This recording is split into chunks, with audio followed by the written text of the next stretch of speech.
আজ আমরা trip breathing সিরিজের শেষের 4, 5, 6 এপিসোডগুলো এক্সপ্লেন করব। যারা আগের ৩ এপিসোডগুলো দেখোনি তারা নিচের ডিসক্রিপশনে লিংক দেওয়া আছে, দেখে আসতে পারো।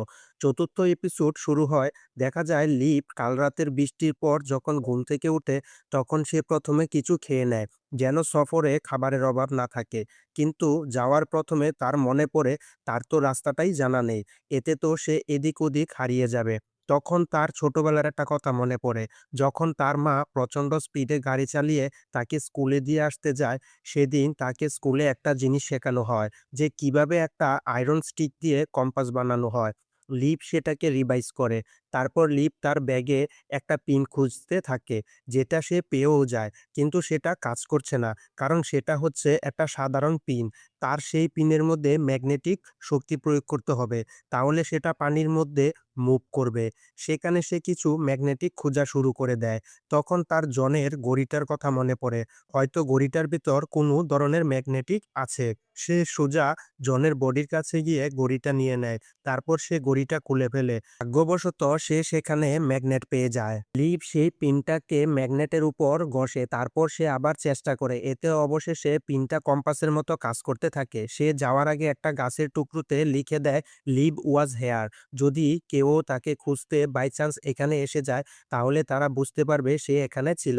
তার সফর শুরু হয়। তারপর সে যাওয়ার সময় তার পিছনে পিছনে রেড কালারের পলিথিনের টুকরোগুলো বেঁধে দেয়, যেন তার থেকে রাস্তা মনে পড়ে। সে যখন সেগুলোকে দেখে তখন তার ড্যানির কথা মনে পড়ে। এখন তার সফর খুব লম্বা। এখানে সে অনেক বেরিজ খেয়ে ফেলে এবং মজুত করে রাখে। সে মাঝে মাঝে সেই কম্পাসটাকে দেখে যেন সে রাস্তা ভুলে না যায়। কিন্তু তখনই বৃষ্টি শুরু হয়। তার কোনো শেল্টার ছিল না, তাই তাকে বৃষ্টিতে ভিজতে হয়। আর বৃষ্টির প্রথম ফোঁটা থেকে তার ছোটবেলার সেই দিনের কথা মনে পড়ে, যেদিন সে স্কুলের বাইরে বৃষ্টিতে ভিজে তার মায়ের জন্য অপেক্ষা করতে থাকে। কিন্তু কেউ তাকে নেওয়ার জন্য আসে না। সেদিন সে বৃষ্টিতে ভিজে ভিজে ঘরে আসে। লিপ সাহস করে সামনে আগানোর কথা ভাবে। কিছুক্ষণ পর সে কারুর পায়ের ছাপ দেখতে পায়, যেটা দেখে সে অবাক হয়, কারণ সে ছাড়া এখানে কেউ কি আছে? তখনই তার পেছনে ডেনিকে দেখা যায় এবং লিপ বুঝতে পারে সে কোন জায়গা দিয়ে হেঁটে আসছে সে ভুলে যাচ্ছে। সে এতক্ষণ ধরে চলতে চলতে তার নিজের ব্যাগটাই ভারী লাগতে শুরু করে। সে ডিসাইড করে যে তার ব্যাগের কিছু জিনিসপত্র সে ফেলে দিবে। সবার প্রথমে আসে তার ল্যাপটপটা, যেটা সে অনেক বছর ধরে ইউজ করে আসছে। তার থেকে সেই দিনের কথা মনে পড়ে, যেদিন লিপ আর ড্যানি এক জায়গায় ডিনার করার জন্য যাবে, কিন্তু সেদিন ড্যানি আসতে দেরি করে ফেলে। কিন্তু লিপ এতে রাগ করে না। তারপর সে যেতে যেতে তার কিছু জিনিস ফেলে দিতে থাকে এবং এতে তার ব্যাগের অর্ধেক খালি হয়ে যায়।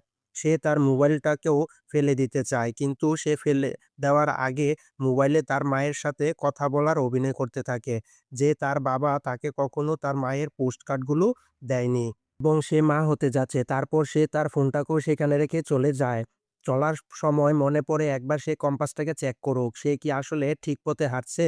কিন্তু সময়ের সাথে সাথে সেই পিনের সাথে লেগে থাকা ম্যাগনেটগুলো শেষ হয়ে যায়। এর উপরে সে বারবার জনকে দেখতে পায়। সে তাকে ডিমোটিভেট করছে, তাকে ডিস্টার্ব করছে এবং এটা বলে ভয় লাগায় সে যে জায়গায় দাঁড়িয়ে আছে সে জায়গায় অনেক জংলি ভাল্লুক আসে, যারা কিনা তার উপরে যে কোনো সময় হামলা করবে। আসলে জনের এই কথাগুলো তার কল্পনাতে আসতে থাকে। তখন লিপ সেদিকের ঝোপগুলো থেকে কিছু একটা আওয়াজ শুনতে পায়। সে অনেক ভয় পেয়ে যায় এবং পালিয়ে একটা গাছের উপরে উঠতে থাকে। কিন্তু ডালপালা ভেঙে যায় এবং সে উল্টে লটকে পড়ে। তখনই সে দেখতে পায় ঝোপের ভেতর ভাল্লুক নয়, বরং একটা রাখুন বেরিয়ে আসে, যেটাকে দেখে সে নিজের উপর হাসতে থাকে, কারণ সে একটা রাখুনকে দেখে ভয় পেয়েছে। লিপ জনের ঘড়িটা ফেলে আসে। এখন ঘড়িটা তার কাছে না থাকলে সে পথ ভুলে যাবে। সে কিছুই করতে যাবে তখন সে প্লেনের আওয়াজ শুনতে পায়। সে দৌড়াতে থাকে। তো এখন তার সমস্যা বেড়ে যায়। সে দৌড়াতে দৌড়াতে একটা বড় গর্তে পড়ে যায় এবং তার উপর একটা বড় পাথর পড়ে। এতে সে বেহুশ হয়ে যায়। লিপ সেই পাথরের নিচে চাপা পড়ে। সে চেক করে দেখে তার মাথায় আঘাত লেগেছে, যেটা কোনো ভালো খবর না। যদি বেশি রক্তপাত হয় তাহলে সে এখানে মারা যাবে। সে তারপর একটা কাপড় তার মাথায় বেঁধে নেয়, কিন্তু তার এখানে ভয় লাগতে শুরু করে। সে কি এই হোলের মধ্যে আটকা পড়েই মারা যাবে? তখন সে একটা হাত দেখতে পায়, যেটা ছিল তার মায়ের হাত। লিভ তার মাকে বলে, "আপনি এখানে কি করছেন?" তখন তার মা বলে, "তোমাকে ছাড়া আমি খুব একা।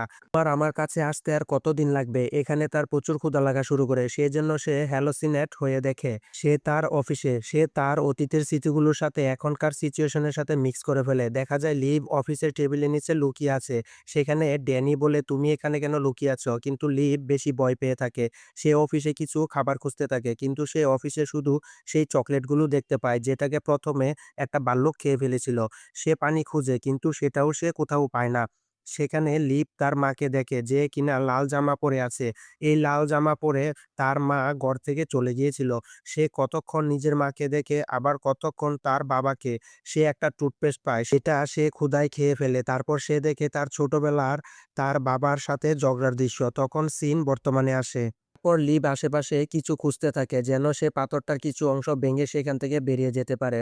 ভাগ্যবশত সে কিছু একটা পেয়ে যায়। সে যখন পাথরটা ভাঙতে থাকে, তখন তার মনে আলাদা আলাদা খেয়াল আসে। সে তার বাবার সাথে ঝগড়া করার পর সে তার বাবাকে সরি বলে, কিন্তু তার বাবা কোনো জবাব দেয় না। তারপর সে বড় হয়ে যায়। তখন ডাক্তার তাকে পরিষ্কার বলে দেয় যে তার বাবা এখন আর বাঁচবে না।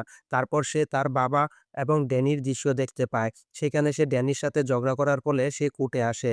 সেখানেও সে বর্তমানের পরিস্থিতির সাথে উপস্থিত হয়। সেগুলো ভাবতে, ভাবতে সে পাথরটাকে এমন অবস্থানে এনে ফেলে, যার ফলে সে বের হতে পারে।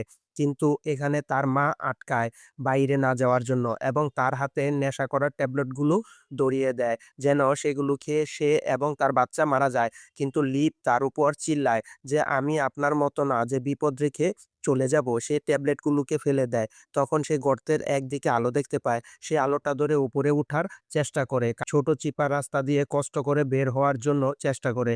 কিন্তু এটা এতটাও সহজ নয়। তার হাতে পায়ে অনেক আঘাত আছে, তবুও সে হোল থেকে বের হতে পারে। কিন্তু সে ভুল রাস্তা দিয়ে এসে যায়। সেখানে থেকে সে না সামনে যেতে পারবে, না নিচে নামতে পারবে। সে আবার হোলে যেতে চায়।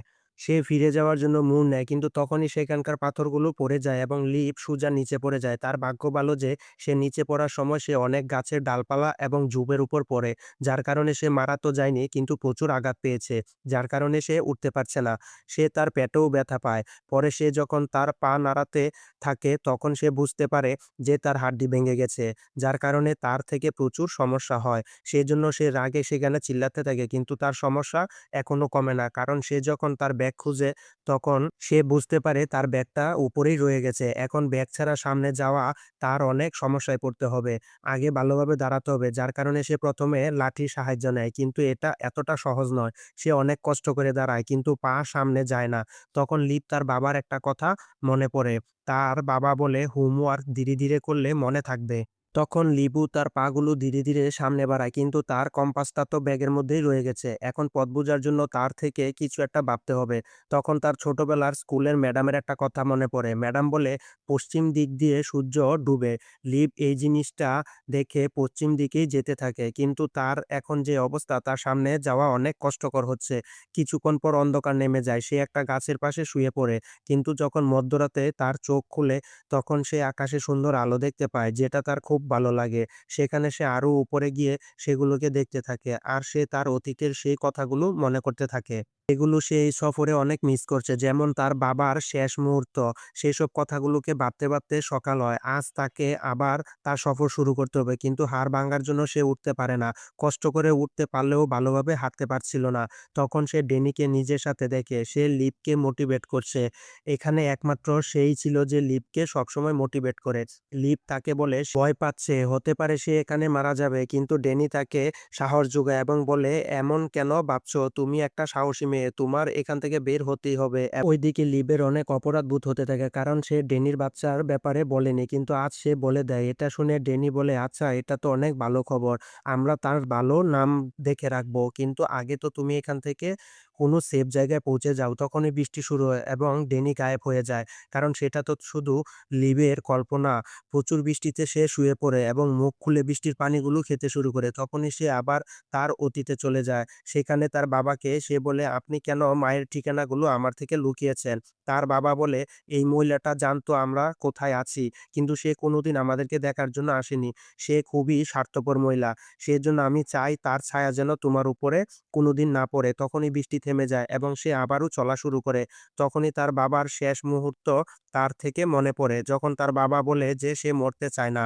কারণ সে তার মায়ের মতো তাকে ছেড়ে চলে যেতে চায় না। সে তার বাবাকে তার সামনে মরতে দেখে এটা দেখে লিপ পুরোপুরি ভেঙে পড়ে। আর ইতিমধ্যে সে কিছু একটা আওয়াজ শুনতে পায়। সে মনে করে হয়তো সামনে শহর আছে বা কোনো রোড। সে আওয়াজটার পিছু নিয়ে যায় এবং সেখানে গিয়ে সে বুঝতে পারে সেটা তো একটা নদী যার স্রোতের আওয়াজগুলো লিপ শুনতে পেয়েছিল। সেটা দেখে তো লিপ এখন পুরাই আশা হারিয়ে ফেলে। সে বুঝে যায় এখান থেকে তার সফর শেষ। কারণ এই হাড়ভাঙ্গা পানি সে হাঁটতে তো ভালোভাবে পারে না। সে কিভাবে স্রোতের মধ্য দিয়ে নদীটা পার করবে? তখন সে সেখানে তার বাবাকে দেখে। তার বাবা বলে, "তুমি তো জানো তোমার মার প্রকৃতি খুব ভালো লাগে। আমরা অনেকবার এমন জায়গায় ঘুরতে বের হতাম। সে পুরো জীবনে আমাকে কোনোদিনও নিরাশ করেনি, একবার ছাড়া। সেটা হচ্ছে যখন সে আমাদের ছেড়ে চলে গিয়েছিল। কিন্তু তুমি তার থেকে আলাদা। তুমি ছোটবেলা থেকে নিজের রাস্তা নিজেই বাছাই করেছ এবং সেগুলোর বেশিরভাগই কঠিন ছিল। সেজন্য আজ তোমার থেকে কঠিন রাস্তাটাই নিতে হবে। ভয় পেও না। শুধু লাফ দাও। যা হবে সৃষ্টিকর্তা দেখে নিবে।" লিভ এখন সেই পোস্ট কার্ডগুলো হাতে শক্ত করে ধরে যেগুলোকে তার মা পাঠিয়েছিল। সে একটা গাছের টুকরো নিয়ে পানিতে নেমে পড়ে। পানির প্রচণ্ড স্রোতে তার ভীষণ কষ্ট হতে থাকে। তার নাক মুখে পানি ঢুকে যেতে শুরু করে। তখনই এই জঙ্গলের সব ঘটনাগুলো চোখের সামনে আসতে থাকে। যে কিভাবে তার প্লেন ক্র্যাশ হয়েছিল, কিভাবে সে ১ম বার আগুন জ্বালিয়েছিল। এগুলো ভাবতে, ভাবতে ধীরে, ধীরে তার দম বন্ধ হয়ে আসছে। এখানে এত কষ্ট করে আসা সব ভেস্তে যাবে। তার হাত থেকে পোস্ট কার্ডগুলো ছুটে যায়। সে তার ভবিষ্যৎ সম্পর্কে ভাবতে থাকে যে কিভাবে তার বাচ্চা পৃথিবীতে আসবে। তখনই জঙ্গলে কাজ করা কিছু মানুষ তাকে দেখে ফেলে এবং তাকে পাড়ে তুলে আনে। কিন্তু ততক্ষণে দেরি হয়ে গিয়েছিল। তারা তাকে সিপিআর দিয়ে শ্বাস আনার চেষ্টা করে। তারা মনে করে লিপ মারা গেছে। কিন্তু কিছুক্ষণ পর তার হুঁশ এসে যায়। অবশেষে লিপ এই জঙ্গলে বেঁচে যায়। লিপ যখন থেকে এই জঙ্গলে আটকে ছিল তখন থেকে সে অনেক সাহস দেখিয়েছে। তাই তো সে আজ এখানে আসতে পারল। না হলে সে এখনো সেই জঙ্গলে আটকা পড়ে থাকতো। এজন্য সাহস রাখো আর সামনে এগিয়ে যাও। তো এখানে এই সিরিজটা শেষ হয়। সিরিজটা কেমন লাগলো অবশ্যই কমেন্ট করে জানাবে। দেখা হচ্ছে পরের ভিডিওতে। ততক্ষণ ভালো থাকো, সুস্থ থাকো।